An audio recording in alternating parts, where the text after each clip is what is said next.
for 4 years. And now they're going out 3 times a week. Restaurants are opening. Restaurants are full.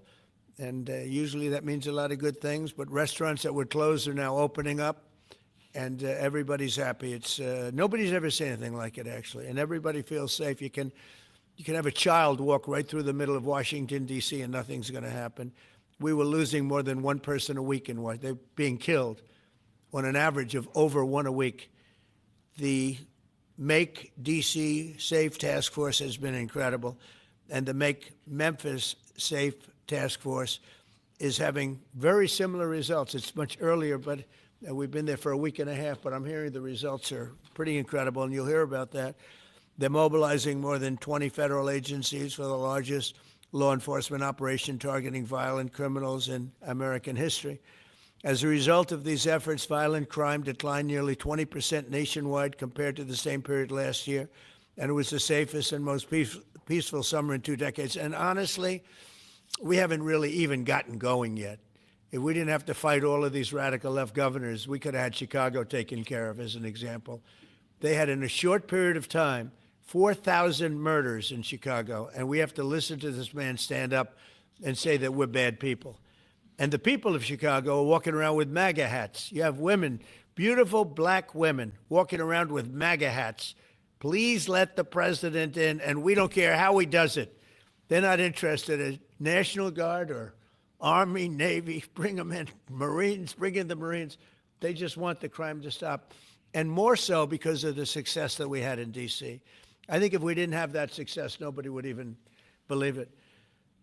So I want to congratulate all of the incredible law enforcement professionals joining us today, especially Attorney General Pam Bondi, who's terrific, Deputy Attorney General Todd Blanche, who is a fantastic legal talent. He really is. He's a great guy, too. And, of course, FBI Director Kash Patel. They have worked so hard on this and other things. Since the start of the administration, the FBI has arrested over 23,000 violent criminals, more than double the number arrested in the final year of the Biden disaster. The FBI has also destroyed or severely disrupted more than 170 organized criminal enterprises and gangs, 1,600 of the most violent gangs, and confiscated over 6,000 illegal firearms. And they've tracked down and arrested 4 fugitives on the most wanted list. 4 of the most wanted. Actually, 2 of them were the most wanted fugitives in the world.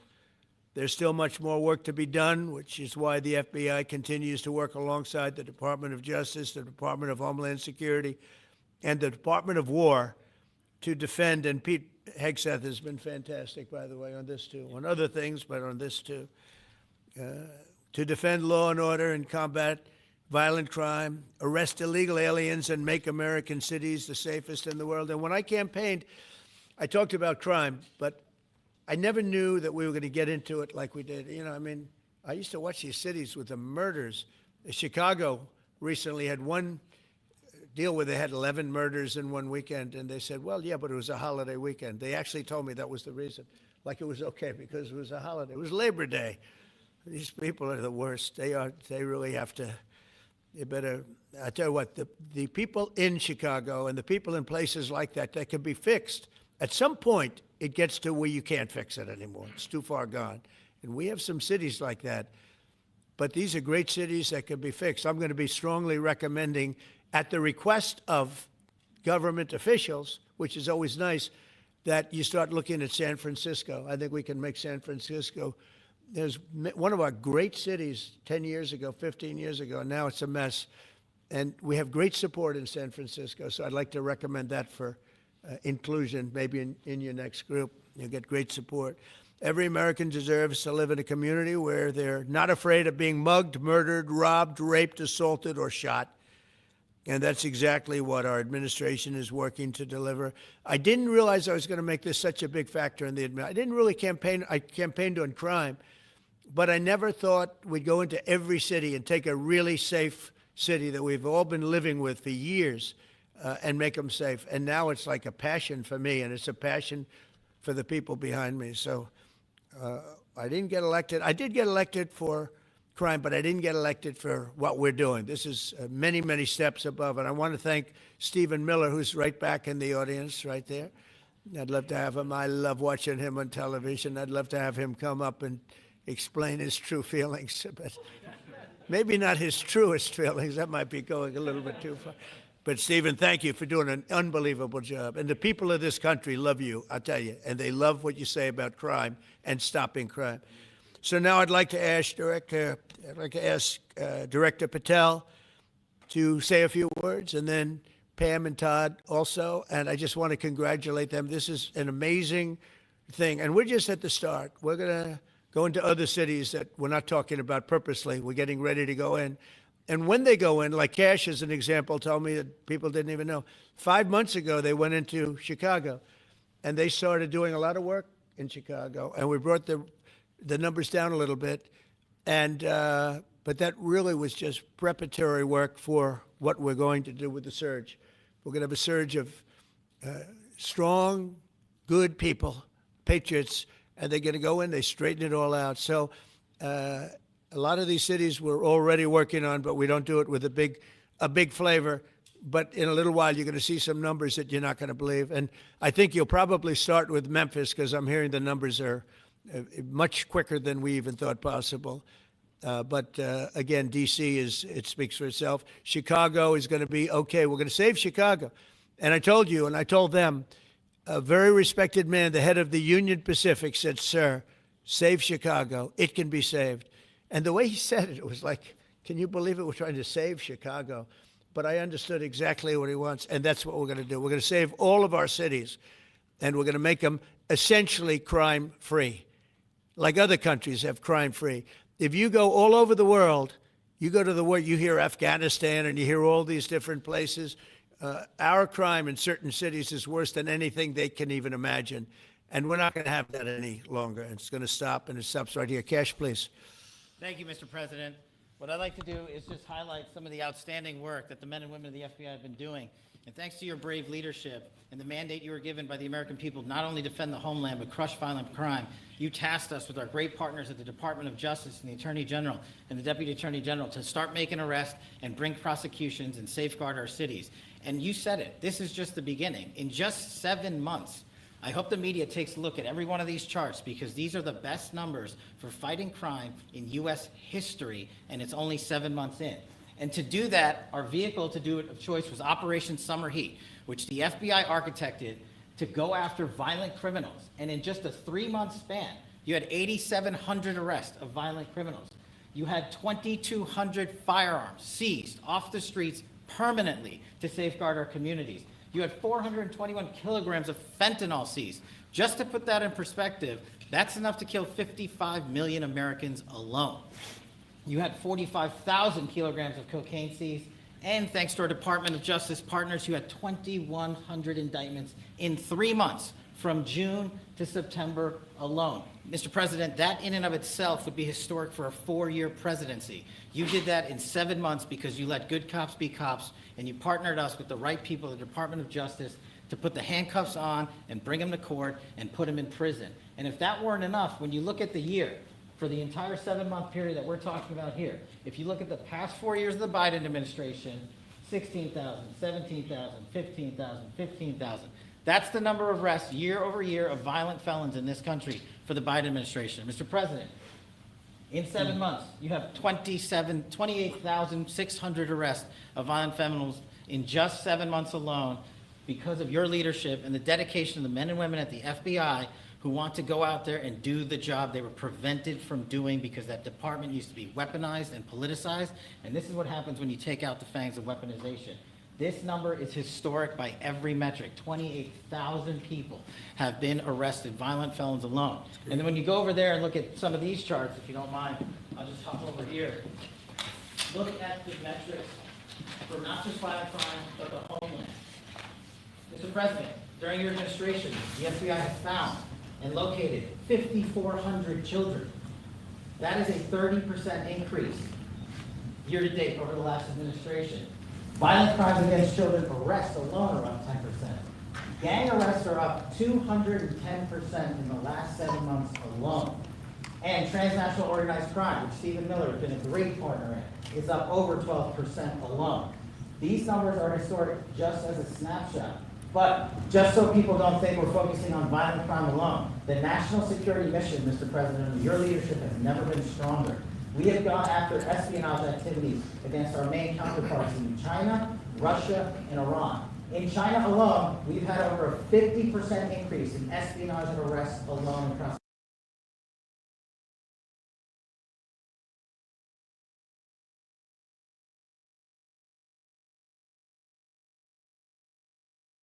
prosecution. In Iran, we have had a 50% increase, again, in espionage cases. And in Russia, we've had a 33% increase in espionage cases alone. When it comes to counterterrorism, year to date, we have 125 arrests this year versus 100 last year, year to date alone. And when it comes to the cyber criminal activities, which are some of the largest enterprises plaguing everyday Americans, we at the FBI have put out a mission to go after cyber criminals like never before. Last year, they had, in total, 191. This year, you already have 252 arrests. 52 arrests of violent cyber criminals who are stealing from senior citizens, who are violating our children's rights and freedoms, and who are violating everyday Americans. These programs are record. And two of the things I'll finish with that I'm most proud of, Mr. President, this FBI. Fentanyl. As you know, it's a scourge that is killing our youth, 100,000 plus a year. To date, the FBI has seized 1,900 kilograms of fentanyl. That's enough lethal doses to kill 127 million Americans alone. To date. And if that weren't enough, Mr. President, you said we have to go after the worst of the worst.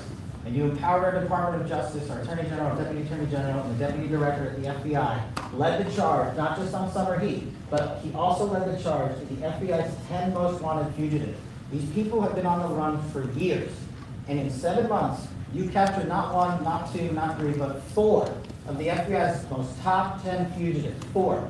And just to put that in perspective, Mr. President, the Biden administration captured 4 in all of 4 years. You're on 7, and we're going to get to 10. We're going to get to 10 of 10. This includes a lady who murdered her 6-year-old handicapped child and fled to India. We got her in 2 months. This includes a narco trafficker. This includes a sex trafficker. This includes another first-degree murderer and gangbang. These people were on the run because of the prior administration's reckless policies that destroyed our communities. And you came in and with a mandate said, go after the worst of the worst. This is just the beginning. This is what happens when you let good cops be good cops at the FBI. Mr. President, I just want to thank you for your incredible leadership, our brave partnership with prosecutors who know how to bring cases and make sure these arrests stick. And that's what the Attorney General and the Deputy Attorney General have led the charge across this country. Because arrests without prosecutions are meaningless. We are deterring criminals from doing this activity. We are preventing criminals from coming into America, and we are absolutely crushing violent crime like never before and defending this homeland, sir. And not to mention, I almost forgot this one. It took you, sir, 2 weeks to get the Abbey Gate bomber. Joe Biden had 4 years to look for him. You got him in 2 weeks, thanks to the interagency effort by the FBI and the CIA, went to Pakistan, and now 13 brave warriors who were sentencing murder because of disastrous Afghanistan withdrawal. They have justice, their families have a peace of mind, and we're going to continue to find the others, Mr. President. On behalf of the FBI, sir, I just want to thank you. Thank you very much, Grace. Great job. Very good. Very impressive. Pam, would you like to say something, please? President Trump, the men and women of law enforcement say 2 things to me repeatedly. First, you have taken the handcuffs off them and let them do their jobs, and you let cops be cops. That's why all this is happening. The director, the deputy director are working around the clock. All of these great men and women in the FBI, they have families at home, and they are working during a government shutdown right now. Many of them have small children. Many of them, I was talking to an agent this morning, many of them have babies at home, and they are working around the clock to not only keep our country, but our world safe. And that's what Operation Summer Heat did. Thank you, Director, and to the Deputy Director for everything you did on behalf of the Department of Justice, and you're going to continue to keep doing. And they set the stage for what we're doing in Memphis. You're going to hear a lot more about that, our joint task force next week, but they set the stage for Memphis. And last night alone in Memphis, there were almost 70 arrests. There were 12 guns seized, and there was a 70-year-old man arrested as a result of our operation in Memphis who raped a child under the age of 3. That one case makes everything we're doing worthwhile. So thank you all for being here on behalf of both of us. Thank you, President Trump. Thank you. Todd, you want to say something? Sure. Thank you. Thank you, Mr. President. So this is a great day, and I think there's stats that the director talked about which are important, but I want to give 2 examples of what summer heat has done that actually will apply hopefully to everybody in this room. The first is for over 4 years during the last administration, there was a hotel in a town, the middle of a town in Alaska, that was being run as a drug den. There were over 1,000 calls to 911 over 4.5 year period. There were multiple violent crimes, drug dealers, overdoses, and murders at this one hotel, ruining a community.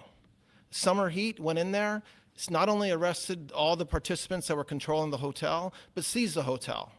And so that's one example of what summer heat means to everyday Americans that just want to live in peace. The second example is a large narcotics trafficking group that was selling fentanyl in the state of Washington. They were shipping fentanyl and using commercial aircraft, putting fentanyl pills and powder in suitcases, flying them from the southwest border, mostly Arizona, all the way to Washington. It had been going on for an extremely long time, and the entire organization was arrested. And I say those 2 examples because it's easy to look at the board and see 1,000 arrests. How much different is our communities now compared to the past 4 years? But there's actual life examples. Every one of these arrests means that our streets are safer, and that's because of the work of this administration, of President Trump and Director Patel. So I will tell you, Attorney General Bondi and I are together every day with Director Patel, figuring out ways that we can continue to do this work, and it's not going to stop. Like the Attorney General said, and like the President said, this is just the beginning, or phase 1, or a start, whatever you want to say, but it will continue on. So thank you, Mr. President, and thank you very much, Director Patel. And Mr. President, just one last thank you from the men and women at the FBI. You found a way to get these individuals paid during a government shutdown, our 1811 agents. So on behalf of the FBI, it's a great debt that we owe you, sir. They're now allowed to pay for their families, so thank you. And the military. Good. That's right. Thank you. Okay, thank you very much. Any questions, please? Brian, go ahead. Mr. President, first of all, I know the feedback I'm getting from the American people, but they want to say thank you. Law and order is not an option in this country. It's a mandate. So I know the American people, thank you for that. In terms of the guns that have been taken off the street, do you have a number of how many guns were taken away from someone that had a prior felony or a previous crime that perhaps we can prosecute that? Because I know that wasn't the case of Joe Biden. We don't take guns off the streets of people that are allowed to have guns.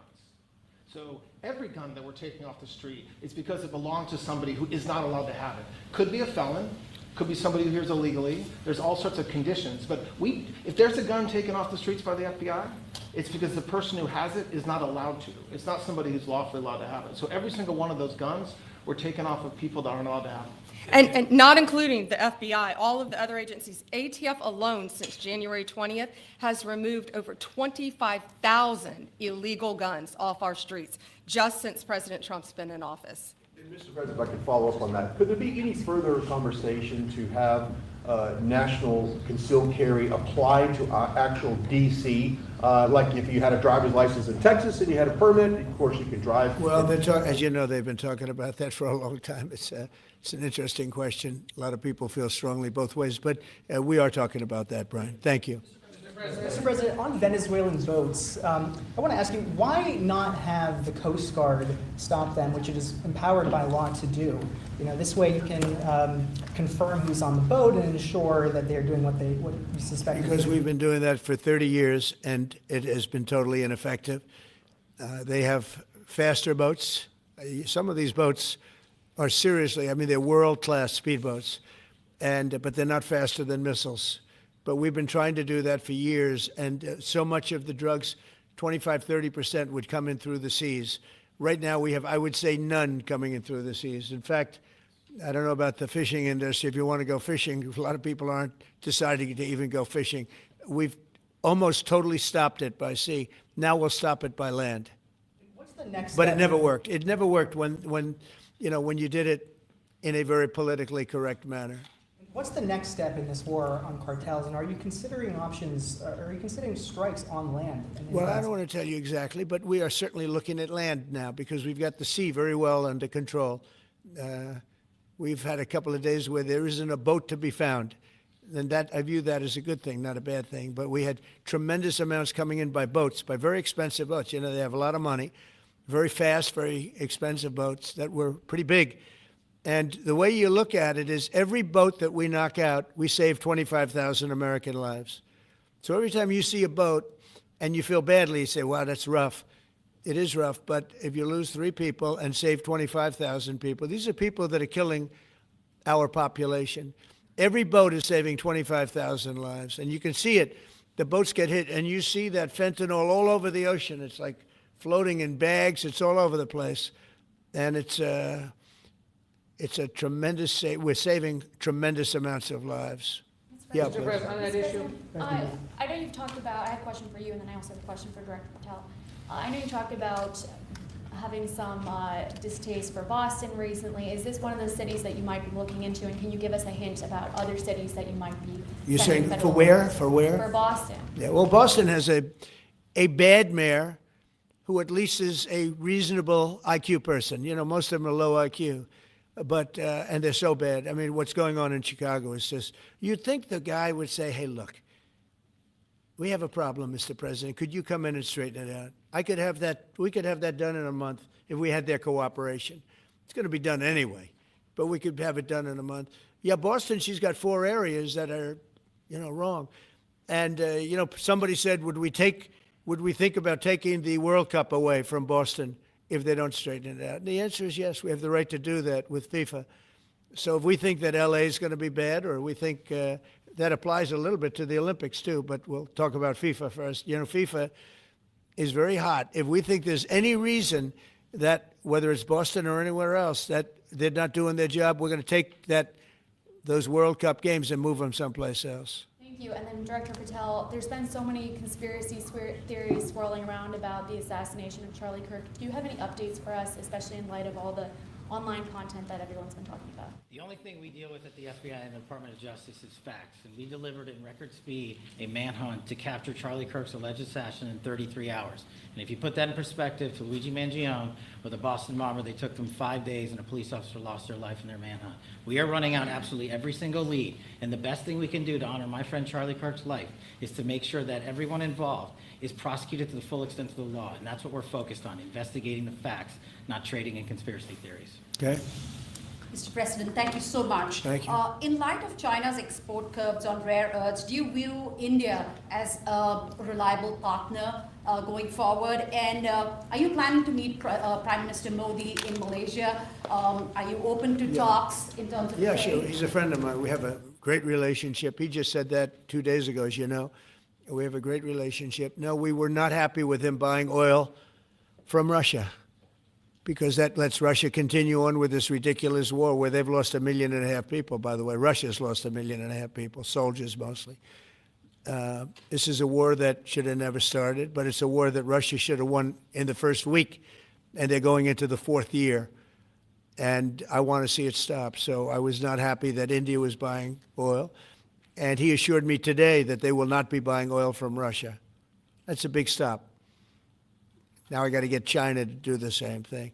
You know, that is relatively easy compared to what we just did over the last week in the Middle East. Middle East was 3,000 years, and we got it done. This is 3 years, and I think we'll get it done. I think that President Putin, I think he wants to get it done. We'll see. There's a great animosity between him and Zelensky. You probably have noticed, right?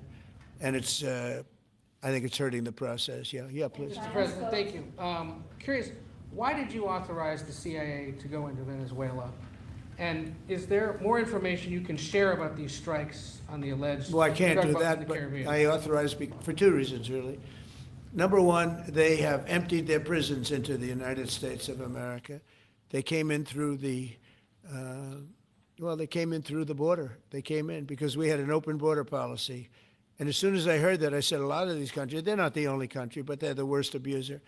And they've entered they've allowed thousands and thousands of prisoners, mental institution, people from mental institutions, insane asylums, emptied out into the United States. We're bringing them back, but that's a really bad, and they did it at a level that probably not, many countries have done it, but not like Venezuela. They were down and dirty. And the other thing are drugs. We have a lot of drugs coming in from Venezuela.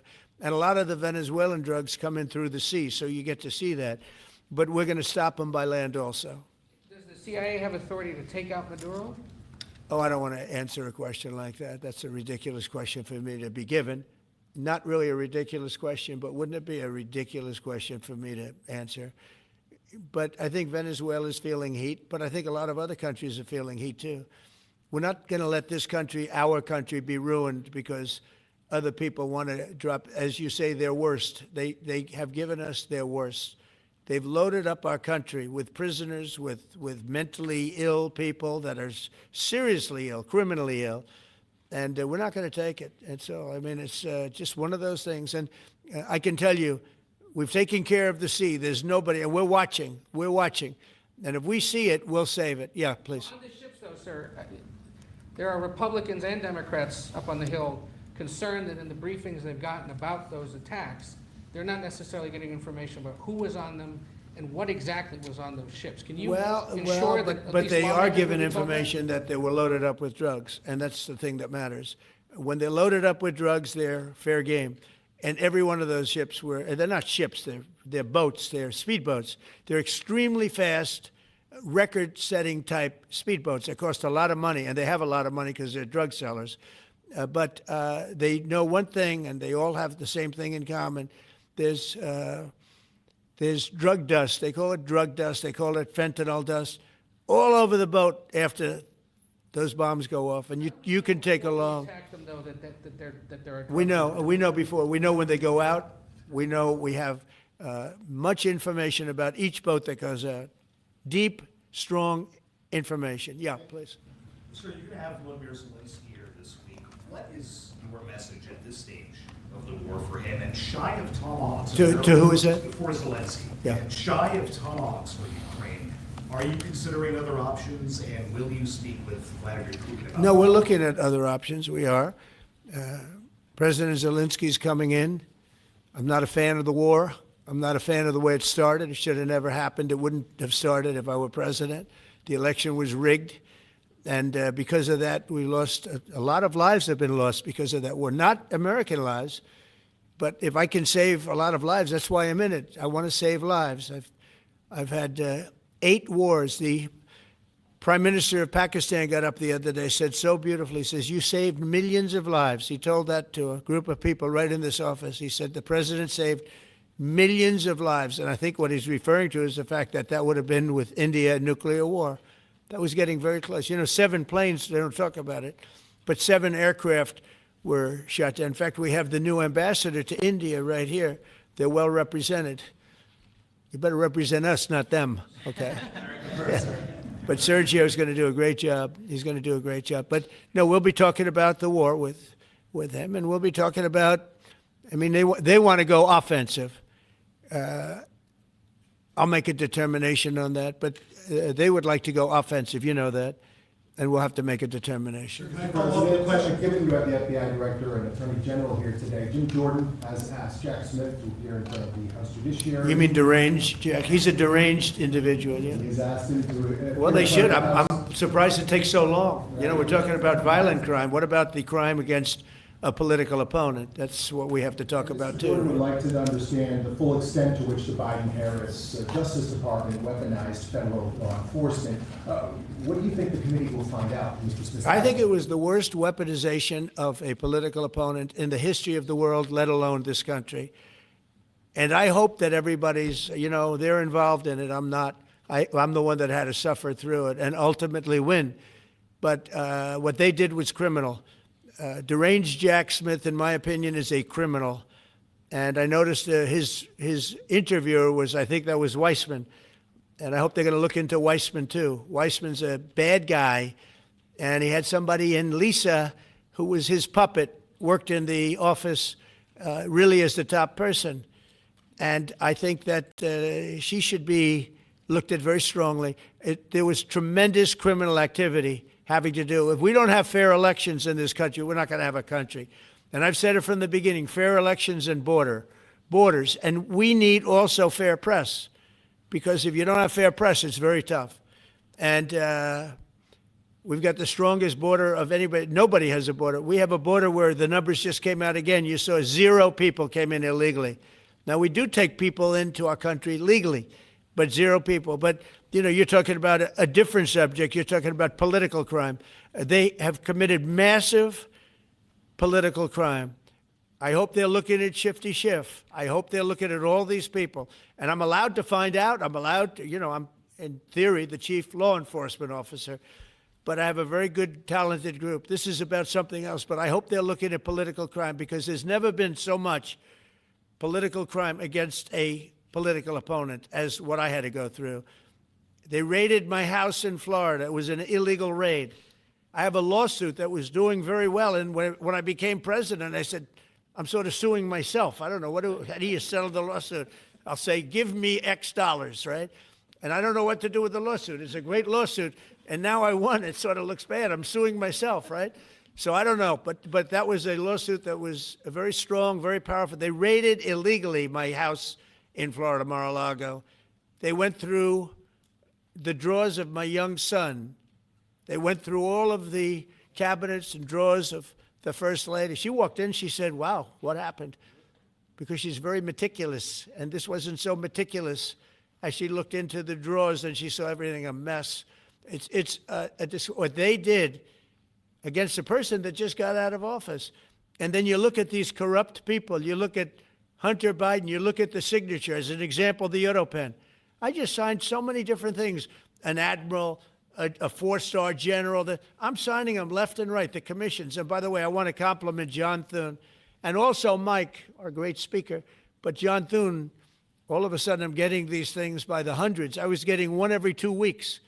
It would have been 4 years before you got them in more. You would have had some that didn't even get in, all because of Democrat obstruction. So John Thune did a great job. I must have signed 200 into the administration. We're just about caught up. It's amazing. And so compliments to John. He had to do some things that were very tough to do that he didn't want to do, but he was forced to do it by the Democrats. And as far as the shutdown's concerned, this is a Democrat Schumer shutdown. And he's trying to do it to get relevance back into the party because he's a loser. I've known him all his life. He's always been sort of a loser, but an intelligent one. But I think he's losing IQ points with time. I think that happens. I hope it hasn't happened with me. I know if it did, you guys will let me know about it very quickly. Question on violent crime, sir. Here in D.C., a judge has given the 2 teenagers that beat up ex-Doge staffer Big Balls probation. It's incredible. And no jail time. Is this justice? Jeanine Pirro is doing a fantastic job, and she is beside herself because you have these radical left judges that they beat the hell out of this guy. And there was many people against this one guy who was really trying to protect his girlfriend. He didn't want to hood it over the door but they really beat him up badly. That just happened, right? Yeah. Wow, that's terrible. I think the judge should be ashamed of himself. That's a big problem. You know, they can do their job, and then they go into a court, and the people are protected by these, I don't know where they come from. Where did these people come from? Where did the judges come from? I want to compliment on behalf of Pam and Todd and all of us because, Cash, I think that Jeanine has done a fantastic job. And the case I heard was like flawless. It's a flawless case. They have them on tape. They have everything. And then a judge gives them a little probation. These are rough guys. And they're young. And if that happens, they're going to grow up. They're going to be real bad. They're going to cause a lot of problems. Yeah, please. Go ahead. So, Sergey Boris just gotten back from India. Right. What were the conversations like with Prime Minister Modi and the other? I think they were great. He reported to me that he's a great man, you know. Modi is a great man. That he loves Trump. Now, I don't know if the word love, I don't want you to take that any different. I don't want to destroy his political career, okay? But you have to understand, I've watched India for years. It's an incredible country. And every single year you'd have a new leader. I mean, some would be in there for a few months. And this was year after year after year. And My friend has been there now for a long time, and he's assured me there will be no oil purchased from Russia. I don't know, maybe that's a breaking story. Can I say that? Would you say? There will be no oil. He's not buying his oil from Russia. It started. You know, you can't do it immediately. It's a little bit of a process, but the process is going to be over with soon. And all we want from President Putin is stop this. Stop killing Ukrainians and stop killing Russians, because he's killing a lot of Russians. Again, it doesn't make him look good. It's a war that he should have won in 1 week, and he's now going into his 4th year. That does not make this big so-called war machine look good. But he could make a settlement. We're willing to settle. I thought we had a deal. The hatred of the two leaders is very, you know, it's an obstacle. It's an obstacle. There's no question about it. But I thought we had a deal 2 months ago. Who would think I created peace in the Middle East and can't get the two guys to settle? But I think we'll get them. But if India doesn't buy oil, it makes it much easier. And they're not going to buy. They assured me they will. Within a short period of time, they will not be buying oil from Russia. And they'll go back to Russia after the war's over. Jennifer? On the shutdown, sir, are FBI officials being paid right now? Are all the FBI employees being paid, and are all the... Well, that's what I understand. I hope so. Thanks to you, everybody. Thanks to your great work, Mr. President. The 1811 special agents at the FBI are going to receive their paychecks. Got a lot of people paid, actually. And the whole intelligence We got the people that we want paid, okay? And we want the FBI paid, we want the military paid. We got the people that we want paid. And I'll tell you, the Democrats, they don't talk about this. You know, we're getting rid of programs that we didn't like, but that were negotiated in, but we didn't like. We're terminating those programs, and they're going to be terminated on a permanent basis. And it's thousands of people, and it's you know, billions of dollars. We're getting rid of a lot of things that we never wanted because of the fact that they made this stupid move. And they don't want to talk about it. You know, they have their day coming up. I hear very few people are going to be there, by the way. But they have their day coming up, and they want to have their day in the sun. But they should really make a deal. So what we're doing, I mean, they call him Darth Vader, but he's actually a very nice person, Russell Vogt. But Russell Vogt is really terminating tremendous numbers of Democrat projects. There's not only jobs, I mean, the project in Manhattan, the project in New York, it's billions and billions of dollars that Schumer has worked 20 years to get. It's terminated. Tell him it's terminated, Jennifer. All right. On Hamas, sir, what is your understanding of the pace of returning the deceased hostages? Are you pleased? Well, with they're that looking pace? for them, absolutely. They're looking. So we have the living hostages all back. They returned some more today. It's a gruesome process. I almost hate to talk about it. But they're digging. They're actually digging. There are areas where they're digging and they're finding a lot of bodies. Then they have to separate the bodies. You wouldn't believe this. And some of those bodies have been in there a long time. And some of them are under rubble. They have to remove rubble. But there are graves, and some are in tunnels that died in tunnels that are way down under the earth. And the tunnels are like 3 feet. Can you believe it? 3 feet high. They lived like this for a long period of time. It's a horrible atrocity. At the same time, we, meaning Israel, but I knew everything they were doing pretty much. I knew most of the things they were doing, but they've killed probably 70,000 of these people, Hamas. And I said, it's time now. So we'll see what happens. We'll also see what happens. Your next question is going to be the weapons. We want the weapons to be given up, sacrificed, and they've agreed to do it. Now they have to do it. And if they don't do it, we'll do it. We had the head of CENTCOM today suggest that Hamas needs to hurry up and disarm and follow your comprehensive plan. Yeah. That it was the head of CENTCOM saying that. Is that not a signal to Hamas, to the rest of the world, that at some point the U.S. military may more directly engage? We won't need the U.S. military. We won't need it. Why not just you? Because we're very much involved in it. If we weren't involved, there wouldn't be peace. If we didn't destroy the nuclear capability of Iran, that deal would have never happened for two reasons. The Arab nations would not have felt bold enough to do it because you have a very powerful, at that time, Iran. It's not powerful anymore between what Israel and us did, because, you know, the attack was was, if you look at it, we helped them very much. They will be the first to tell you, including shooting down thousands of drones that were coming into Israel. You know, we shot them down. We were shooting them down like it was target practice, but we shot down thousands of drones and missiles also going into Israel. But between what we did to Iran that way with the, conventional, we will call it, and what see that beautiful plane, that B-2, I noticed it on the desk.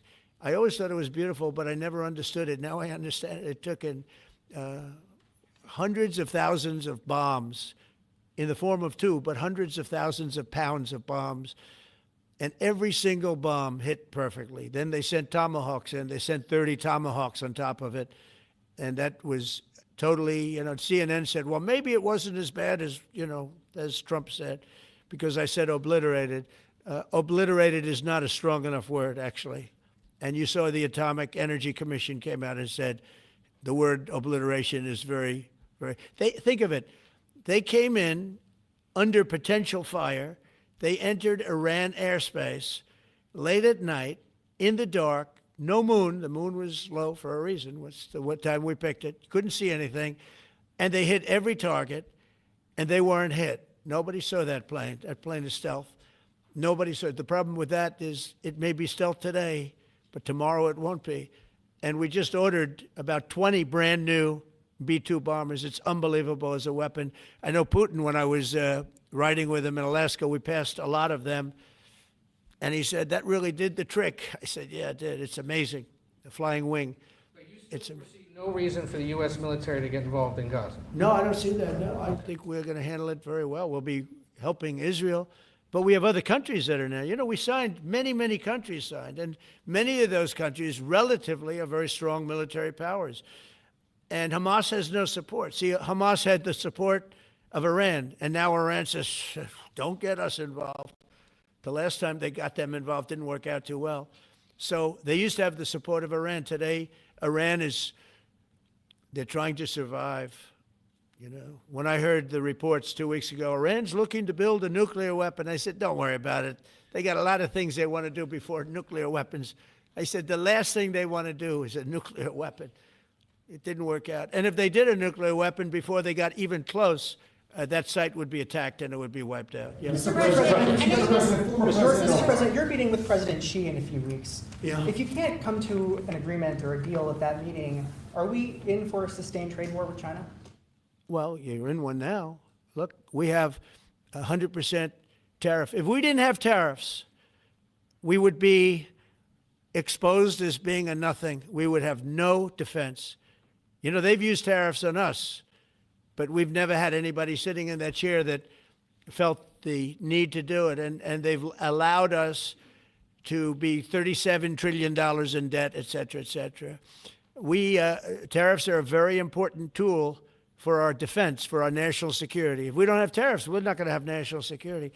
As an example, if you look at Pakistan and Iran, I told them I was in the midst of negotiating a trade deal with Iran, and Pakistan was going to be in line.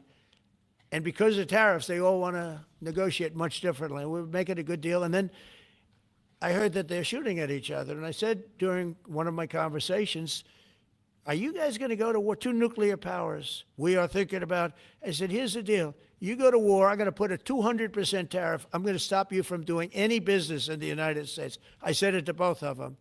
Within 24 hours, the war ended. That would have been a nuclear war. And again, the Prime Minister of Pakistan, who was here 2 weeks ago, said that man saved many millions of lives in front of a whole group of people because he thought it was going to be war. But when it came to war or having to pay massive tariffs, the tariffs overrode. That's why it's so important. Not only the money, we're taking in trillions of dollars, not only the money, the power to keep peace, the power to be used for good is enormous. But a lot of people didn't understand tariffs. It's also made us very rich. We have a big case coming up in the Supreme Court, and I will tell you, that's one of the most important cases in the history of our country. Because if we don't win that case, we will be a weakened, troubled, financial mess for many, many years to come. I don't even know if survivable is a good term. And if we do, we're going to be the most powerful economic country in the world.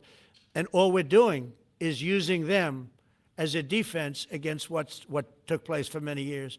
China would charge us tariffs. It was incredible, but we weren't allowed to charge. And we're allowed to do whatever we want. We just had presidents that didn't want to do it for whatever reason. And it was nothing. But of the 8 wars, I was saying 7, of the 8 wars, I would say tariffs are directly responsible for me ending 6 of them, 5 or 6. Without the tariffs, you have wars raging all over the world. With the tariffs, other than Russia, we have no wars out there. And we made a lot of good friends, too. Tariffs are so important to our national security. If we don't have tariffs, we don't have national security. Our country would suffer a level that, because they use so strongly on us. As an example, the European Union, they won't take our cars, they won't take our agriculture, they won't take anything, but they send their cars in, Mercedes, BMW, Volkswagen, by the millions. We don't send any cars. They don't take them. They were tariffing us out. Agricultural products, they don't take our agriculture. They want their farmers to do it. I understand that. But it was very unfair, and they were tariffing our product. They're keeping out by using tariffs. And we didn't use them, but I used them. And now we made one of the great deals with Europe. $650 billion they pay us, and we've evened it out. It's really a good thing to see. And you have to understand, they've all signed. Japan, South Korea. I mean, South Korea, $350 billion up front. Japan, $650 billion. And they've all agreed to it. They're all happy. But before, it was a total ripoff. And if we don't have the use of tariffs, we have no national security. This country will have no financial security, will not have national security. And the people that brought the lawsuit are people that are aligned with foreign nations that are now being treated fairly, as opposed to just ripping us off and ripping us asunder. So, but if we are not allowed to use what other people use against us, there's no defense. It'll be a disaster for America. That's why I think I'm going to go to the Supreme Court to watch it. I've not done that, and I had some pretty big cases. I think it's one of the most important cases ever brought, because we will be defenseless against the world. Okay? You'll go to the tariff case? Did you have one? Yes, please. Thank you, Mr. President. I want to ask you about the Georgia Senate race. I know it's very early, but there's several Republicans in that field that are vying for your endorsement. A lot of good people in that field. Yes. I know all of them, actually. I haven't made a decision on that, but you have some very good people in the Georgia Senate race. Well, Governor What Trump else? has endorsed. No, I know, the governor has, he's spoken to me about it a lot. He likes that candidate a lot, and I understand that. I haven't made a decision yet. But I'm following that race very carefully. I think it's very important for Georgia to get a real senator, because the senator they have now is a horrible senator. He allows all the crime, all the borders. You have open borders. I mean, his whole philosophy is a disaster. That's not representative of the people of Georgia. I know the people of Georgia. I won Georgia 3 times, but they say twice. Okay, I won it very big the last time, and I won it big the first time, and I won it big the second time. But we had criminals that didn't allow. I mean, I hope they're going to go into that. I hope they go into the votes which are being stored in Fulton County, and take a real look at those votes, okay? Because I won it the second time, too. But I know Georgia very well. I love Georgia. Those people are great, and they deserve a good senator, because the man they have now is a weak, ineffective person. Okay. New Jersey, Any Virginia? President, I wonder what you feel. By the way, you won Georgia 3 times. Yeah, I agree. Do you agree with me? I And do. he's the media. For someone that He's the media. spends a lot of time in Georgia, I believe you won that. Yeah, okay. I really have a question about. You know, the word believe isn't strong enough, right? Yeah, You I know. there you go. It's true. I know I won, too. We have the great Newt Gingrich. Newt, you agree with us? Good. Otherwise, I'd have him dismissed immediately from the room.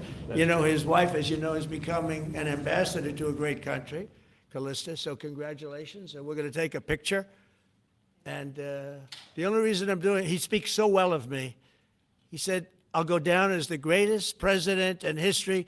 And then he blew it. He said, I'm not sure if I put him above Washington or Lincoln. So I'm not that happy about that, dude. I've got a question about the weaponization of the DOJ. The media often says your department is weaponizing the DOJ. Yeah, that's the opposite. It's the opposite. Todd, you represented President Trump and probably the greatest weaponization of the DOJ by Alvin Bragg. You know firsthand, if you can describe what you saw under the Biden administration and how they weaponized the DOJ.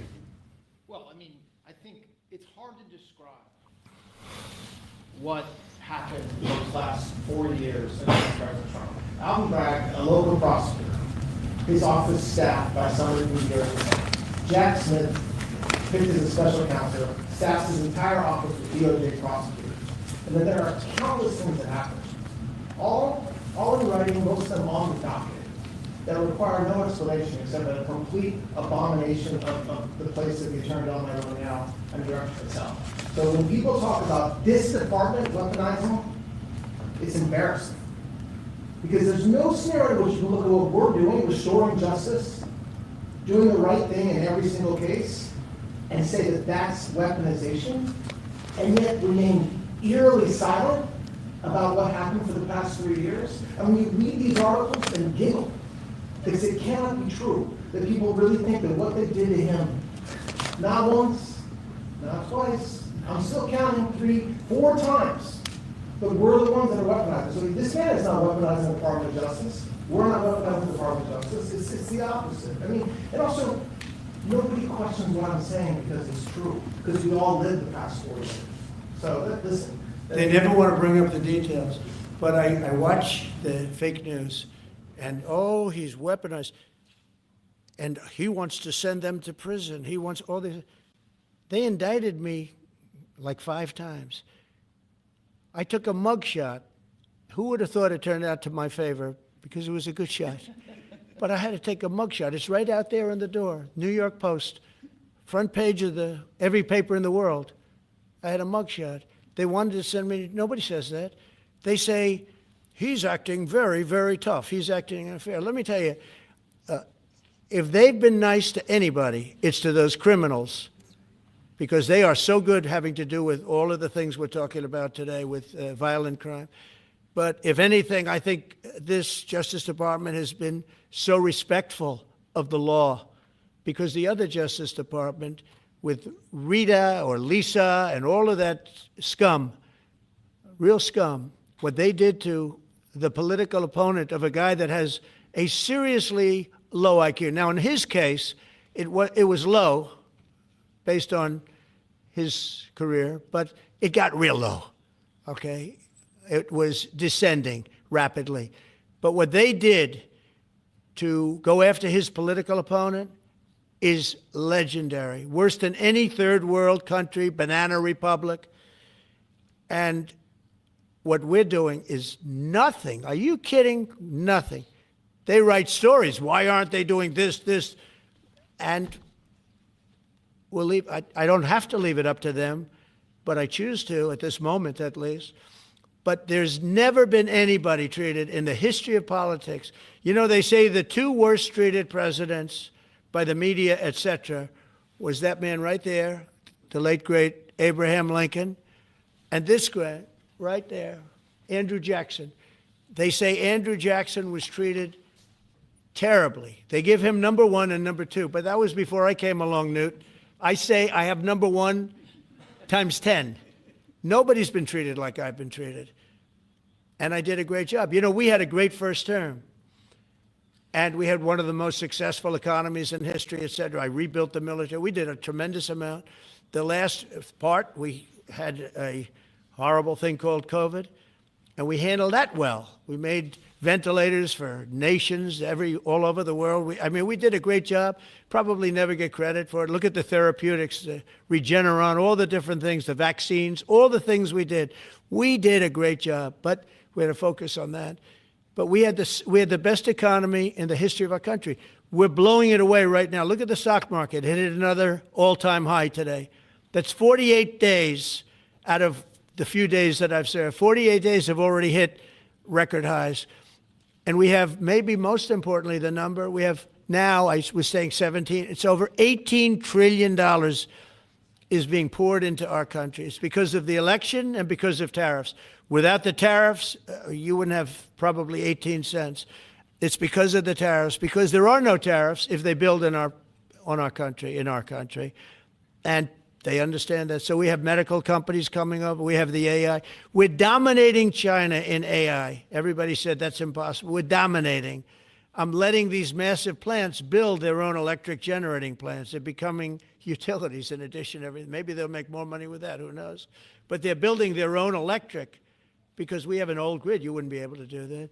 And we're dominating China. We're dominating with AI, which seems to be the new big thing. That's the new internet. That's the new whatever. So we're very happy with the job we're doing. I'm very happy with the job they're doing. But when you tell me about attacking a political opponent, there's never been, and I'm a legitimate opponent. I watch my son. He's got the #1 best-selling book now. My son, Eric, is a wonderful kid. That guy spent so much time with subpoenas. He got more subpoenas than anybody in the history of our country. Think of it. And he's an innocent, good boy. He's a good kid. He's always been a good kid. All of my children are good. They went through hell. My children went through federal grand juries on a hoax. Think of it. You have Adam Schiff and Hillary Clinton and others make up a hoax and then wanting to so they know it's a hoax, and they go before the press, say Donald Trump Jr. will go to jail because of what he's done with Russia. I'll never forget, I get a call from my son, Don, and he said, Dad, I'm being accused of something with Russia. I don't know anything about Russia. He didn't know anything about. Think of it, how bad they are. They say he'll go to prison for the rest of his life. He knew nothing about it. On a hoax, the Russian hoax, Russia hoax, on a story that they made up. And they made it up in order to explain why Hillary Clinton lost an election that she lost by pretty good numbers. The second one, actually the second one was even better, but the third one, this one was too big to rig. It was just too big to rig. They would have rigged. They tried to rig it. But think of it. They want to send my children to jail, but they were after Don in particular. I'll never forget Adam Shifty Schiff, a total crooked guy, lying in Congress, making up a phone conversation that I have with you, totally made up. Then when he heard it was taped, he wanted to disappear.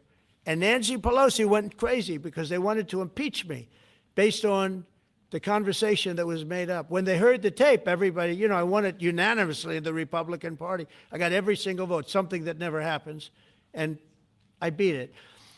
But think of it, they want to put my son in jail for something that they made up. So they know they made it up. And they say he will serve the rest of his life in prison. These are sick, bad people. And don't tell me about us going after them. If anything, we've been very, very soft. I wouldn't be that soft, I'll tell you that. Thank you very much, everybody. Let's talk. Thank you very much.